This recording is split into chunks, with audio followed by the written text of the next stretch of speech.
Komisi 3 DPR RI diinformasikan akan segera memanggil Menkumham Yasona Lauli untuk mempertanggungjawabkan tragedi kebakaran lapas kelas 1 Tangerang yang menewaskan lebih dari 40 orang. Komisi 3 melihat diperlukan perbaikan besar-besaran dalam pemeliharaan lapas agar kejadian serupa tidak terulang. Kami langsung bergabung bersama dengan Eva Yuliana, anggota Komisi 3 DPR RI. Selamat sore Mbak Eva. Mbak Eva, dikatakan setiap RDP ataupun juga rapat kerja dengan Menkumham ini selalu ada pembahasan mengenai lapas. Dan Anda juga mengatakan masalah overkapasitas ini adalah masalah yang kompleks. Ini sebenarnya seperti apa kompleksnya sehingga kok bertahun-tahun sepertinya tidak ada perbaikan dan juga penyelesaian? Ya, baik Mbak Zakia. Pertama saya sampaikan terima kasih ya. Saya diminta waktunya untuk ikut bicara dalam kesempatan yang luar biasa pada kesempatan sore hari ini. Tapi sebelumnya nih suaranya agak ada kendala teknis, suaranya agak. Suara Anda jelas, Mbak Eva, silahkan. Oh ya, baik. Jadi tadi yang kita sampaikan bahwa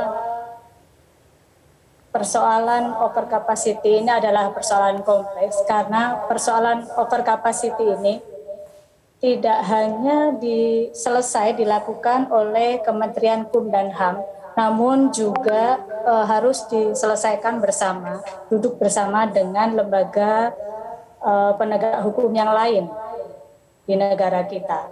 Ada kejaksaan, ada kepolisian, duduk bersama dan kemudian mencari jalan keluar. Idealnya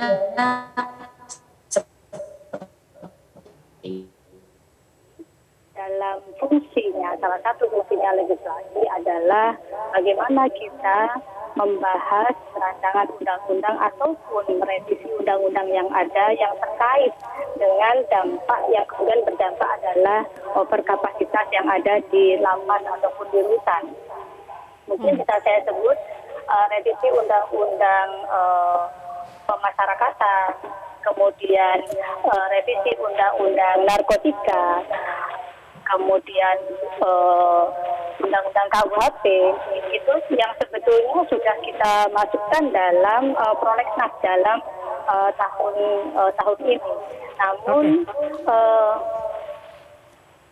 Namun kita tidak bisa membahas kalau belum ada surat permintaan dari pemerintah untuk membahas revisi undang-undang tersebut.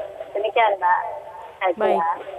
Baik, Mbak Eva, kemudian terkait juga dengan anggaran begitu ya. Ini kan sudah ada anggaran triliunan yang juga sudah digelontorkan untuk pemeliharaan lapas. Nah, ini kemudian bagaimana pertanggungjawaban dari Kementerian Hukum dan HAM kepada Komisi 3? Iya, karena tadi yang seperti disampaikan Mbak Zakia bahwa dalam setiap penganggaran memang itu menjadi perhatian kita semua karena mayoritas lapas, kondisi lapas ataupun rutan di Indonesia ini memang bisa disampaikan memprihatinkan. Banyak di antara lapas dan rutan yang kita miliki ini adalah cagar budaya.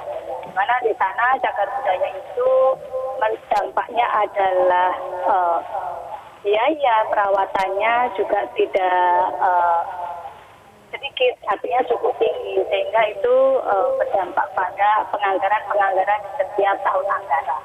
Nah, dalam anggaran yang diberikan oleh Kementerian Hukum dalam hal ini mungkin Dirjen Pemasyarakatan khususnya ya, di situ ada gaji pegawai, kemudian ada pemeliharaan gedung yang tadi saya sebutkan, gedung dalamnya adalah lapas dan rutan yang kondisinya cukup memprihatinkan dan banyak diantaranya adalah cagar budaya, dan kemudian ada juga renovasi lapas, pembangunan lapas baru yang saya lihat di tahun ini pembangunan lapas baru hanya ada di Nusa Kambangan, dan kemudian bahan makanan atau makan untuk para warga binaan. Nah, yang terakhir ini Mbak Zakia, saya mesti sampaikan untuk biaya makan ini memang menjadi rasanya naik terus. Karena tidak bisa ditiskan dalam bulan sekian atau tahun sekian kira-kira narapidana atau warga binaannya sejumlah X misalnya begitu, dan kemudian menjadi dituangkan dalam satu anggaran. Nah ternyata lonjakan narapidana atau warga binaan itu kita tidak terkendali. Nah tidak terkendali atau over kapasitas, lagi-lagi ini adalah persoalan kemudian dampak dari beberapa sumber masalah yang tadi di awal saya sampaikan. Baik, baik. Mbak Eva, kemudian ini dengan kebakaran yang terjadi di Lapas Kelas 1 Tangerang kemarin hingga menimbulkan korban jiwa 46 orang narapidana. Kemudian banyak yang meminta pertanggungjawaban terutama kepada Menkumham. Nah, sebenarnya bagaimana bentuk pertanggungjawaban yang didesak juga oleh Komisi 3 terhadap Menkumham terkait peristiwa kebakaran ini? Ya, kalau kami kan ada dua fungsi yang di sini yang harus kami lakukan, yakni fungsi pengawasan dan kemudian budgeting atau anggaran. Tentu ketika kami menganggarkan, kami akan minta Kemenkumham untuk memberikan pertanggungjawabannya atau memberikan keterangannya kepada kami atas anggaran-anggaran yang sudah dibelanjakan ataupun kemudian direncanakan untuk ada di tahun depan. Tentu atas tragedi yang kita alami bersama ini, yang sangat memprihatinkan ini, saya berharap ini Kemenkumham segera bergegas untuk evaluasi kinerjanya agar khusus dalam penganggaran untuk pembangunan dan renovasi dan juga perbaikan sarana prasarana di lapas ataupun di rutan ini segera menjadi konsentrasi atau prioritas dari anggaran Kemenkumham di tahun 2022. Atau kemudian kalau di akhir tahun ini ada yang memungkinkan untuk direvisi di kira-kira ini di 4 bulan terakhir ini, ada yang kemungkinan bisa direvisi untuk dilakukan perbaikan dari sarana prasarana dari lapas ataupun rutan, maka ini juga kita ingin dorong Kemenkumham untuk melakukan hal ini. Kalau tadi Mbak Zakia tanya siapa yang bertanggung jawab, maka tentu yang bertanggung jawab adalah pemerintah adanya kebakaran ini, karena yang bertanggung jawab atau punya kewajiban melindungi dan kemudian menjaga para warga binaan yang ada di dalam lapas atau rutan itu adalah pemerintah.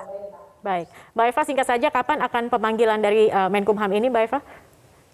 Segera akan kita panggil, kita undang untuk melakukan rapat kerja dengan kami Komisi 3. Saya belum bisa mengatakan minggu ini, Mbak Zakia, karena dalam agenda Komisi 3 itu kan sudah terschedule, sudah terjadwal untuk melakukan beberapa jadwal kewajiban kita, baik itu RDP maupun raker dengan mitra kita, dan kemudian untuk kita melakukan raker dengan Menkumham.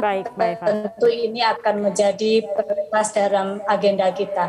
Baik, kita akan tunggu nanti kapan pemanggilan ya untuk Menkumham ini. Terima kasih Mbak Eva Yuliana, anggota Komisi 3 DPR RI sudah bergabung bersama kami.